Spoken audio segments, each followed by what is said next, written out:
Ok, nossa aula já está sendo gravada agora. Vamos lá.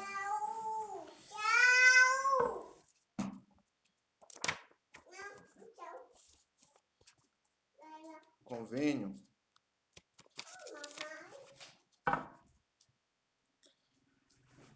O Carlinhos não me mandou o trabalho dele. Carlinhos tá aí? Não tá, né? Tá no plural, sim. A Ana Vitória não enviou o trabalho.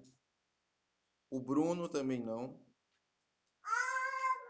A Emily também não. E o João Gustavo. Na verdade, o João Gustavo não tem participado das aulas. Alguém sabe sobre ele? Hein, pessoal? Parece que ele tá sem internet. Tá sem internet. Mas ele tinha que dar um jeito, né? Senão fica ruim. A Maria Luísa também não me entregou o trabalho.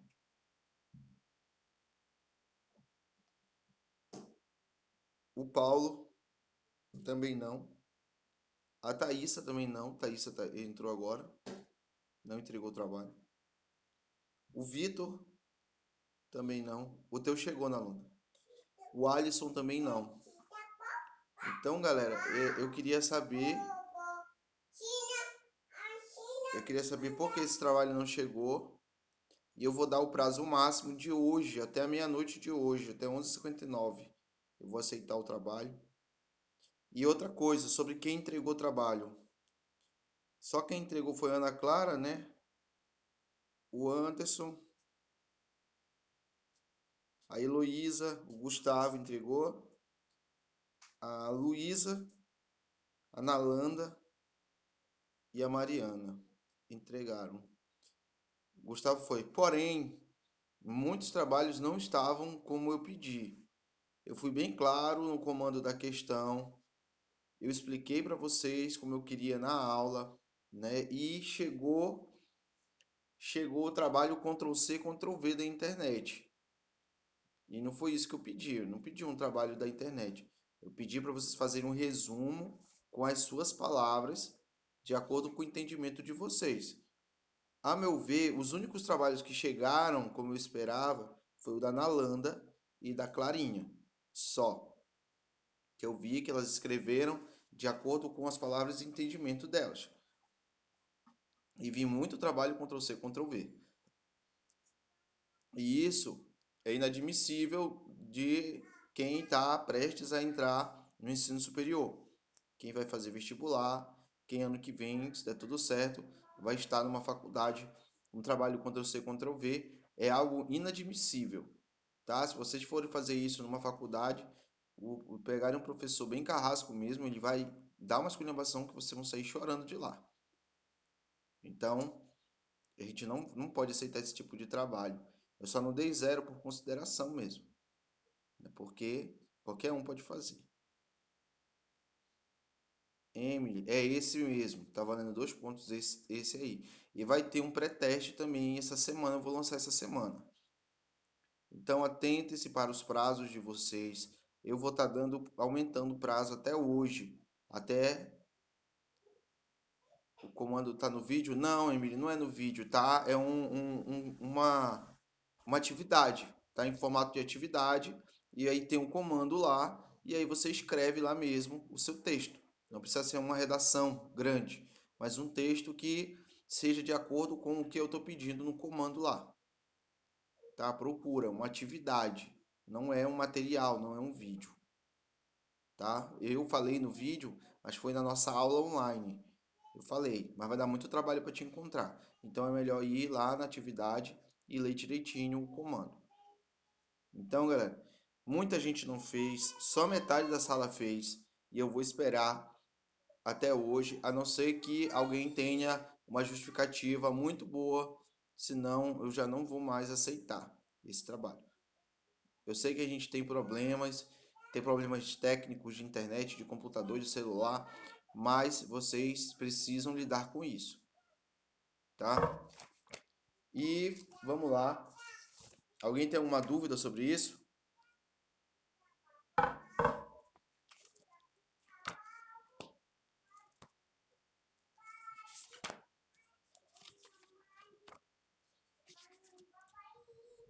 Eu vou fazer a frequência aqui.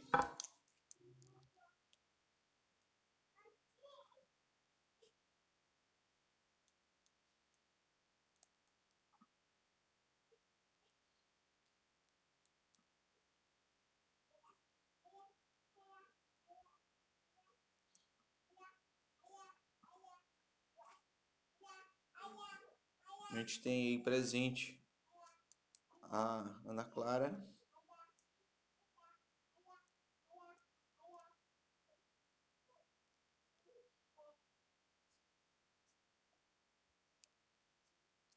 a Emily,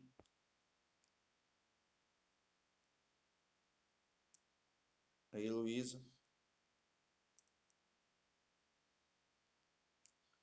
a Luísa Valéria,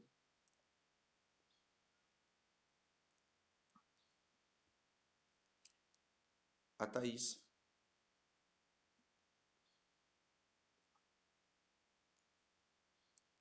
o Anderson Wesley.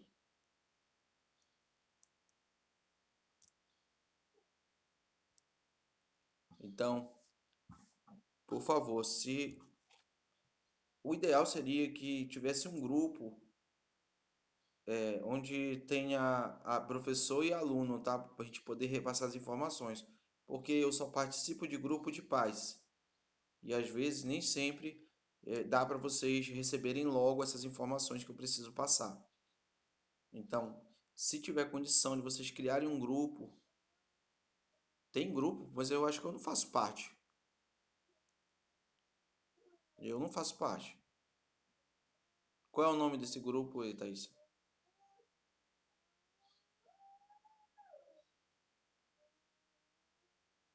Eu não sei não.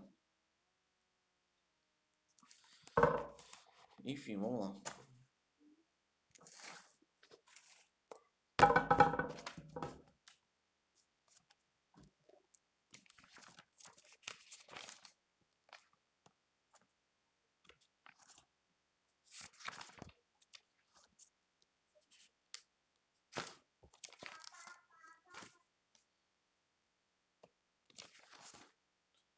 Bom, na última aula a gente falou um pouquinho sobre as grandes navegações, né, na página 24, na página 24 e na página 25. E aí a gente vai só concluir esse assunto para a gente começar o próximo já, né? As avaliações estão chegando já. Deixa eu ver se falta muito para terminar esse hiper. Hiper 2.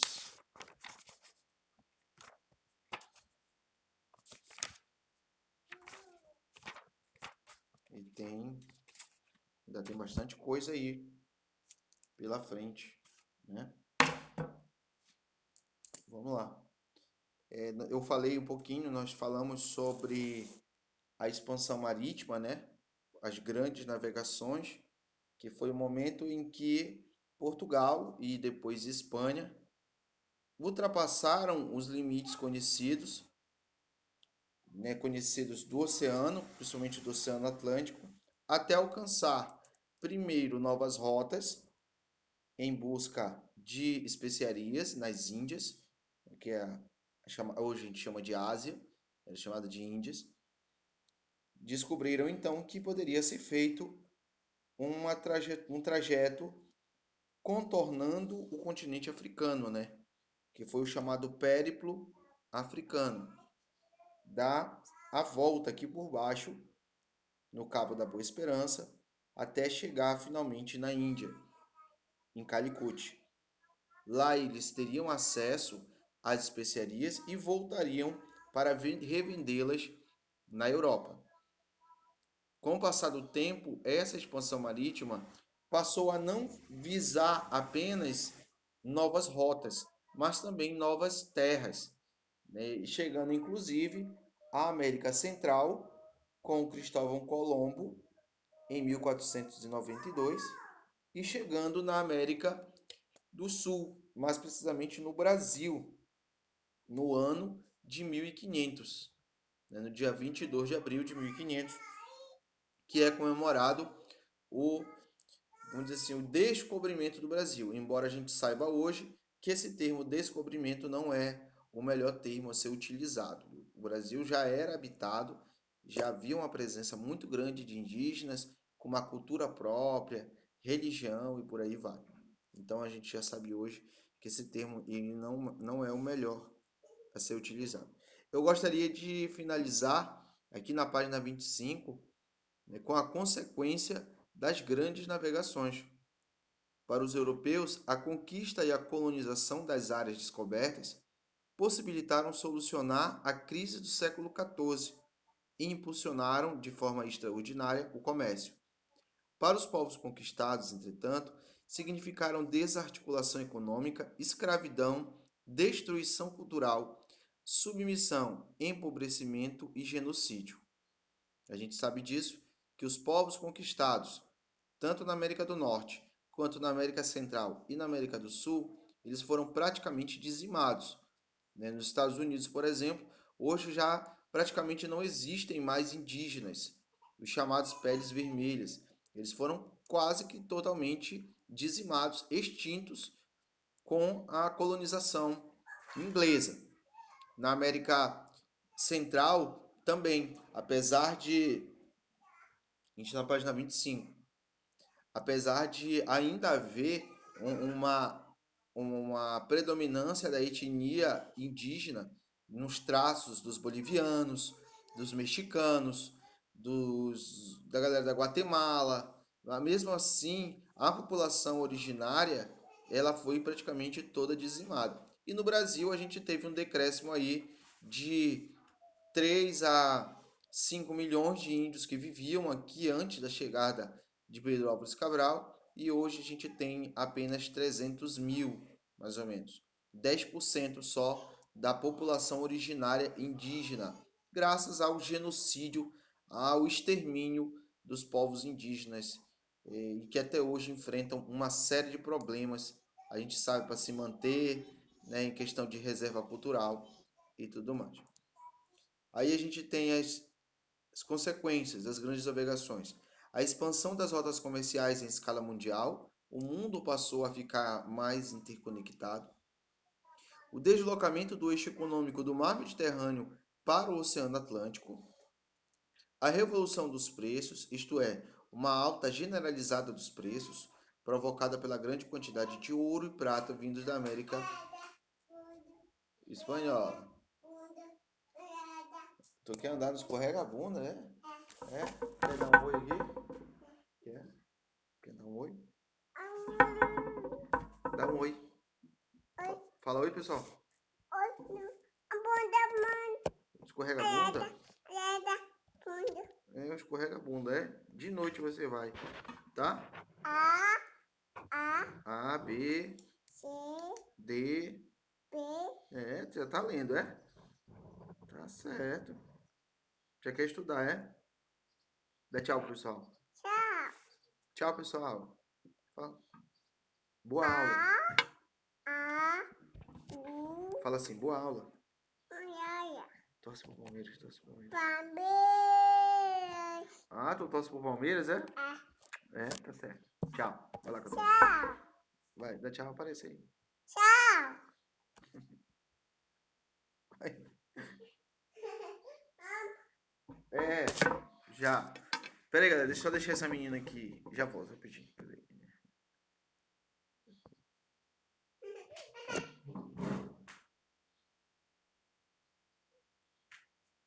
Vou. Vou. Vou. Vou.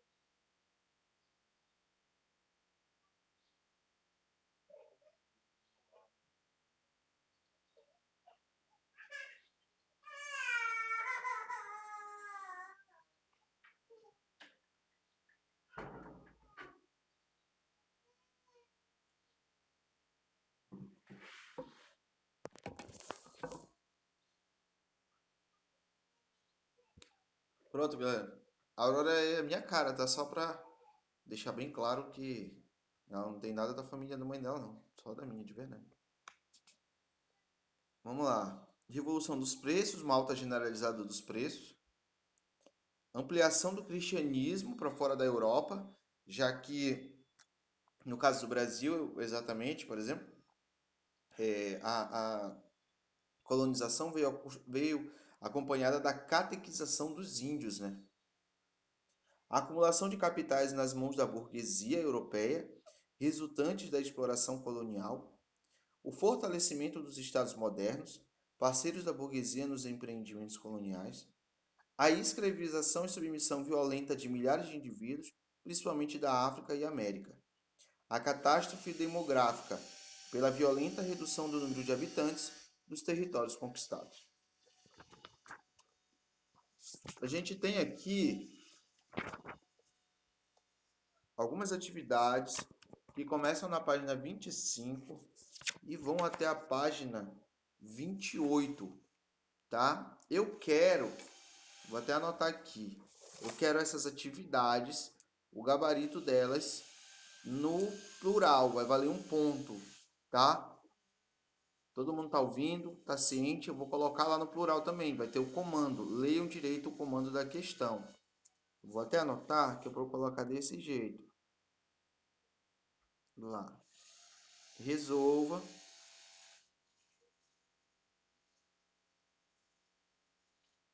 as questões das páginas 25 até a 28.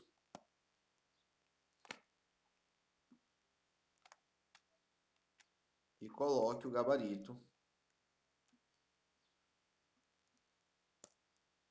no plural. Depois eu vou ver o prazo e vou colocar lá, tá? Vocês terão alguns dias para fazer essas questões. Quem quiser anotar logo, quiser começar, para não ter problema depois. E aí a gente vai continuar na página 29. Todo mundo aí entendeu o trabalho já? Esse é um trabalho curto, pequenininho, valendo 1 ponto, só para dar aquela elevada na nota de vocês. Todos entenderam, pessoal? Eu gostaria de ouvir vocês aqui. Parece que eu tô gravando uma videoaula, assim, que eu tô falando sozinho, não tô tendo retorno nenhum, tá? Se vocês puderem falar, seria interessante. Não só ficar escrevendo. Todo mundo entendeu? Alguma dúvida sobre isso? Gustavo? Thaísa?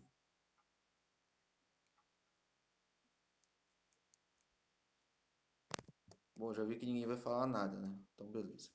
Eu vou continuar.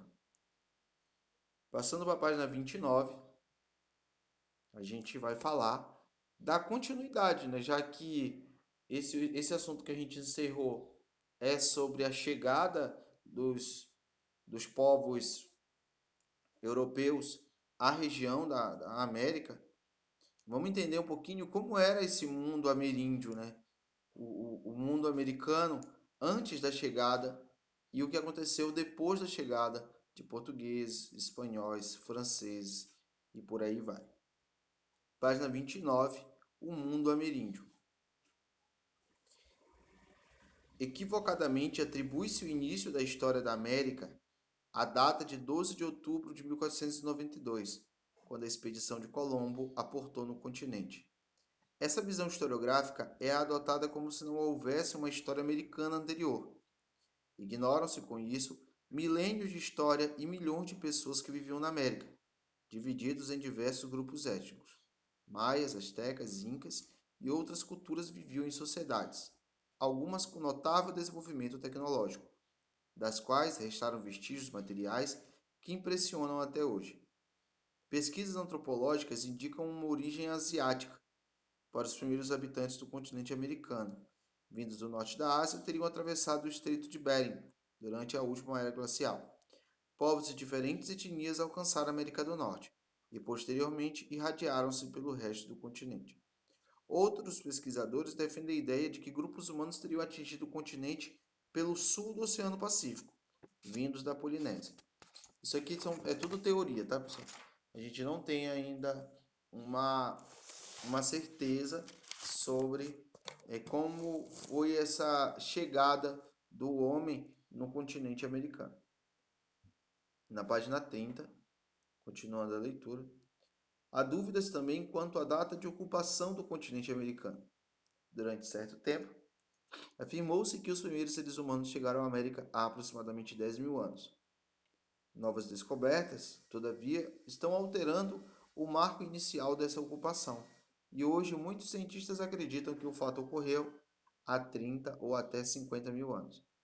Na época da chegada dos conquistadores europeus, a população americana era bastante diversificada. Isso se evidenciava na distribuição geográfica, na variedade linguística e nas formas de organização social. Essas sociedades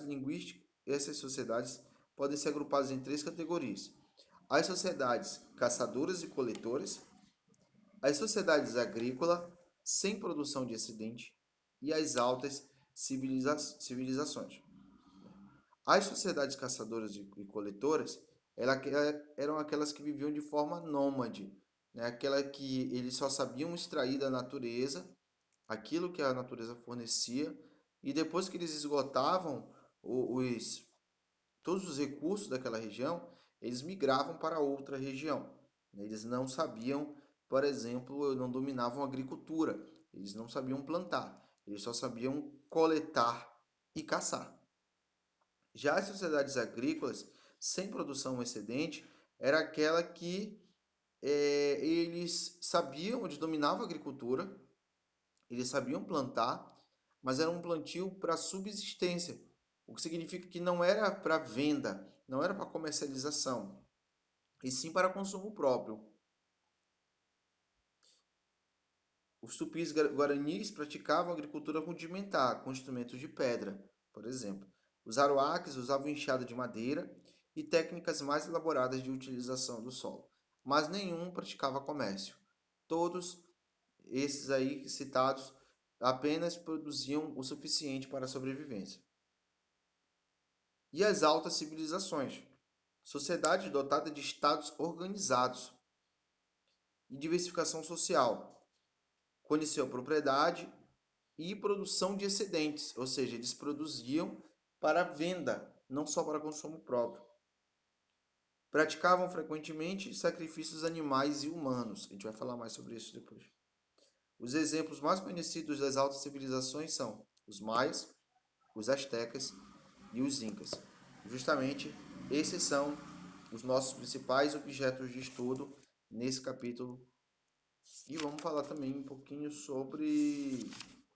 Não, só depois que a gente vai falar dos índios brasileiros. Vamos começar falando dos maias.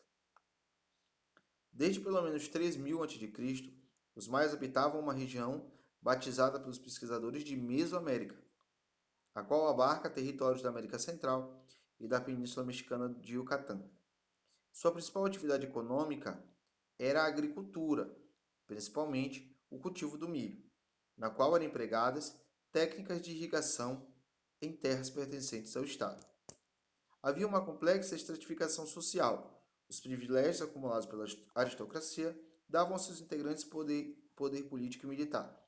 Essa nobreza detinha os principais cargos públicos, chefiava o exército e tinha o apoio dos sacerdotes.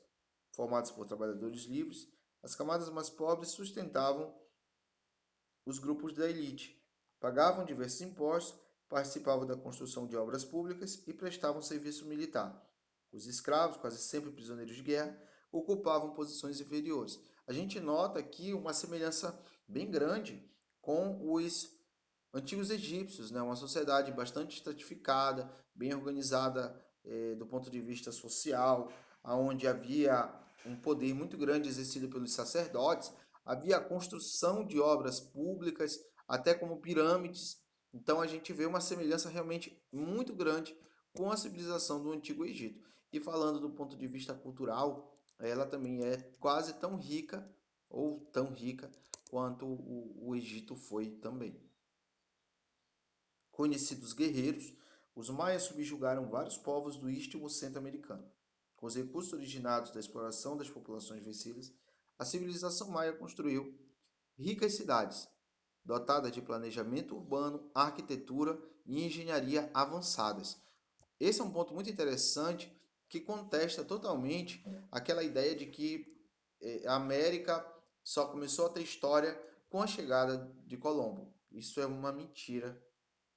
Isso é uma coisa muito equivocada, porque se você for comparar as cidades maias, por exemplo, as cidades incas, as cidades dos astecas, elas eram muito melhor planejadas do que Londres, do que Paris, do que outras grandes cidades do mesmo período, ou até de muito tempo depois, né? Até com a chegada dos povos europeus, eles se depararam com cidades muito mais complexas, estruturas muito melhor organizadas do que as próprias cidades consideradas as grandes civilizações do mundo, como eu falei, que era Londres, que era Paris, né, que era as cidades italianas. Então, era uma riqueza absurda e de uma complexidade enorme também a sociedade maia, por exemplo.